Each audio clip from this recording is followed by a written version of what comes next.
Sukarelawan perdamaian yang kembali. Salah seorang yang paling unik dari seluruh presiden AS adalah Presiden John F. Kennedy.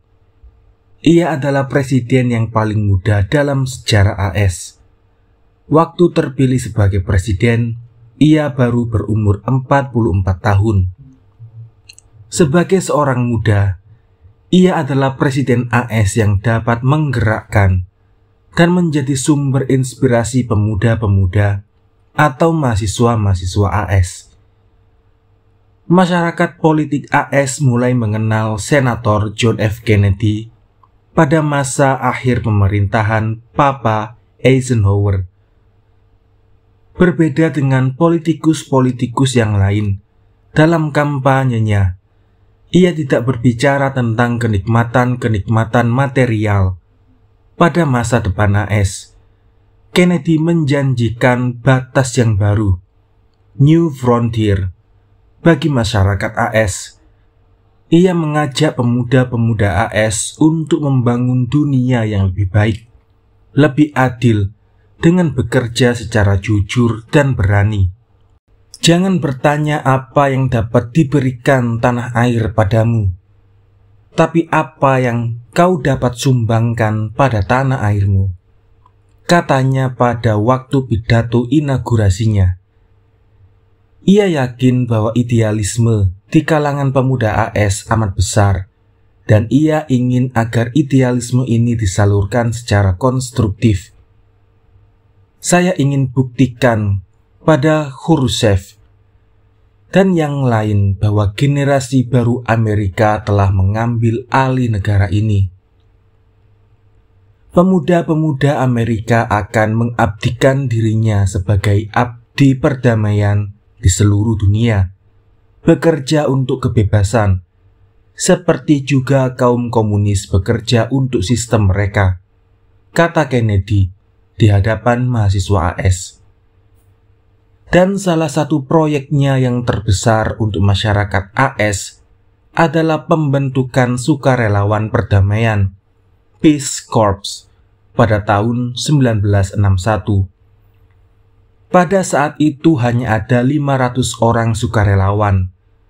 2 tahun kemudian telah menjadi 5.000 orang, dan tahun 1964 menjadi berjumlah 10.000 sukarelawan. Mereka disebar ke seluruh penjuru dunia, bekerja sebagai individu-individu yang tidak mengharapkan keuntungan material, dan dibakar oleh idealisme yang kuat. Berpuluh-puluh ribu pemuda AS datang ke pelosok dunia, menjadi guru dan hidup sebagaimana penduduk setempat. Merekalah yang merupakan wajah AS di pelosok dunia. Bila sebelumnya orang-orang AS diidentifikasikan sebagai nyonya-nyonya gendut yang menghamburkan uang sebagai turis atau sebagai tuan-tuan sombong yang naik Cadillac, wajah mereka tadi mulai berubah. Kini dunia mulai melihat wajah Amerika yang lain. Pemuda-pemuda idealis yang bekerja di tengah-tengah lumpur, sederhana, dan mau bekerja untuk masyarakat mereka. Dunia mulai mengenal AS yang lain. Di samping imperialis AS, terdapat pula putra-putra AS yang juga berkata tidak pada ketidakadilan. Tanggal 15 November 1968, diadakan pertemuan perkenalan antara mahasiswa-mahasiswa Asia Timur dan mahasiswa-mahasiswa asing yang akan menjadi guide di salah sebuah ruangan Universitas Cornell. Entah mengapa, guide saya tidak muncul. Saya juga melihat ada seorang mahasiswi yang datang tetapi tidak mempunyai tamu.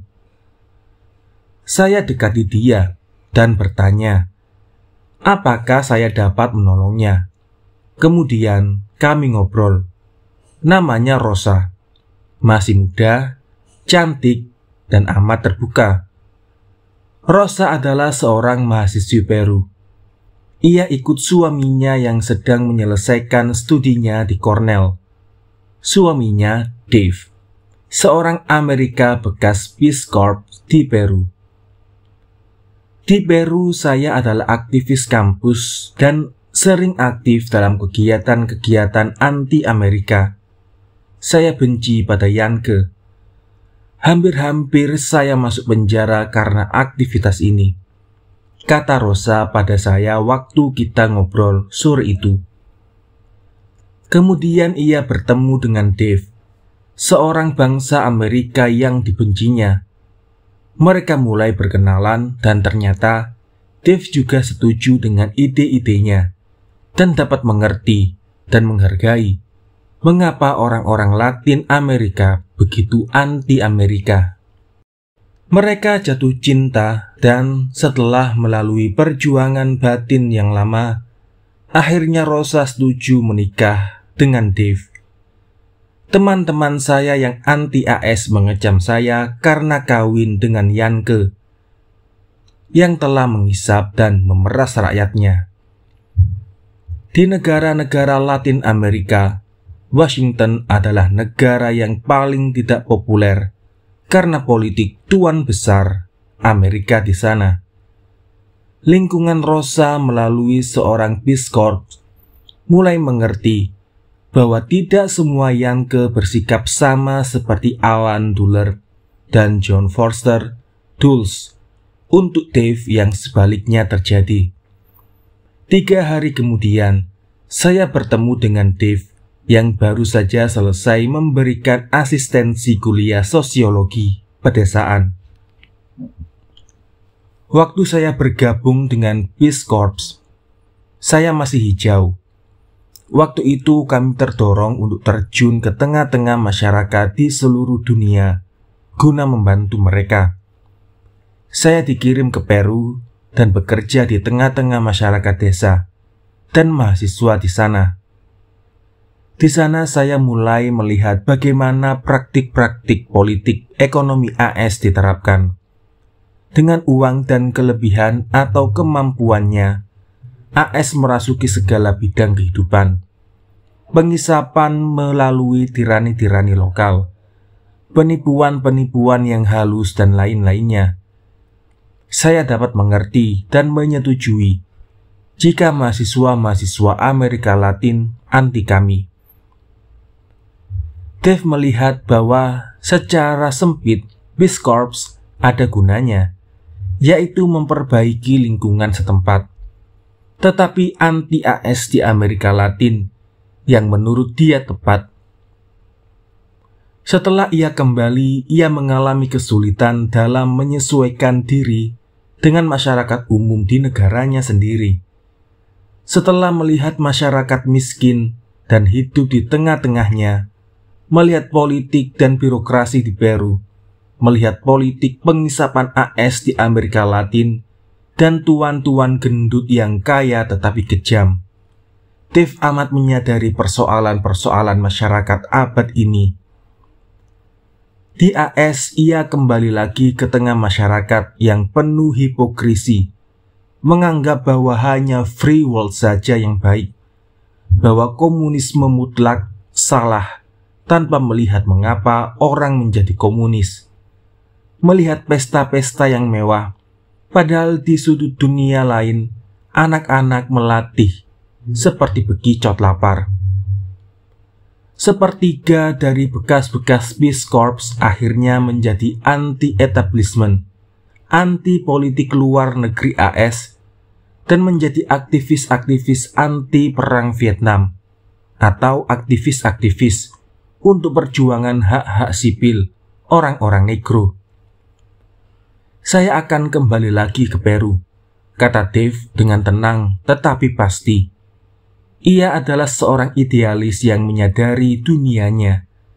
Dan di AS terdapat beribu-ribu Dave lainnya. Di New York, saya bertemu dengan seorang bekas Peace Corps dari Republik Dominika. Namanya Judith Johnson.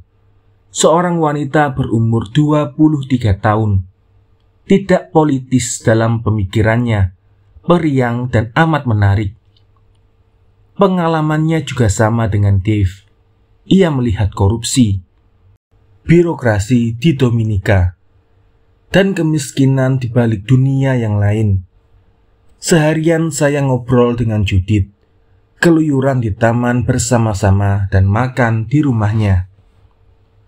Setelah saya pulang dari New York, saya menyadari bahwa ketidakadilan tidak hanya terdapat di Dominika. Di AS juga terdapat kesewenang-wenangan. Anak-anak negro di kota-kota besar banyak sekali yang terlantar. Setiap kali saya berjalan, saya mempunyai perasaan bersalah. Sebagai anggota kelompok yang telah memperlakukan dengan buruk kelompok yang lain. Walaupun secara individual saya tidak pernah melakukan apa-apa. Kini ia bekerja di sebuah sekolah di daerah Harlem yang miskin. Dengan melibatkan dirinya secara pribadi di tengah orang-orang negro yang mempunyai prasangka terhadap orang-orang kulit putih. Ia percaya bahwa ia dapat menjadi jembatan untuk masa depan AS. Sebagai individu saya juga didiskriminasikan oleh orang-orang negro. Kalau saya masuk toko mau membeli barang, kadang-kadang saya tidak dilayani. Kadang-kadang mereka bilang, barangnya ada, tetapi tidak untuk kamu. Sebagai individu saya merasa sakit, tetapi saya juga harus menghadapi prasangka ini. Judith adalah orang kulit putih yang didiskriminasikan oleh orang-orang negro. Tetapi ia kerja terus karena ia percaya bahwa perjuangan melawan prasangka memerlukan waktu yang lama. Apa yang telah dirintis oleh Presiden John F. Kennedy merupakan batu tapal untuk sejarah AS. Keluar, Peace Corps telah menunjukkan dan memberikan gambaran yang lebih benar tentang wajah Amerika. Di balik segala politik-politik yang busuk dan sistem ekonomi kapitalis yang memeras, Amerika juga mempunyai berjuta-juta pemuda yang mengepalkan tinjunya untuk melawan ketidakadilan. Lepas daripada sikap pro dan anti-AS, belum pernah dalam sejarah dunia sebuah negara mengorganisasi dan mengirimkan puluhan ribu pemuda terbaiknya untuk membantu bagian dunia yang lain. Hal ini harus kita akui. Tetapi untuk AS sendiri pengiriman ini mempunyai arti besar sekali. Kembalinya puluhan ribu pemuda AS dari negara-negara Asia, Afrika, Amerika Latin ke tengah-tengah masyarakat AS juga membawa perubahan-perubahan besar. Mereka mempunyai pengalaman pribadi yang intensif dalam menghadapi kehidupan mengerikan di bagian dunia yang lain. Kematian anak-anak, pembunuhan-pembunuhan yang kejam, prasangka rasial agama, kelaparan, perang, dan lain-lain pastilah membekas di jiwa pemuda-pemuda ini. Sebagian dari mereka tidak dapat menyesuaikan diri lagi dengan masyarakat AS, tetapi sebagian besar akan merupakan pendorong-pendorong baru bagi perubahan-perubahan sistem nilai-nilai di sana. Mereka adalah sebagian dari masa depan AS. Disinilah jasa John F. Kennedy bagi AS.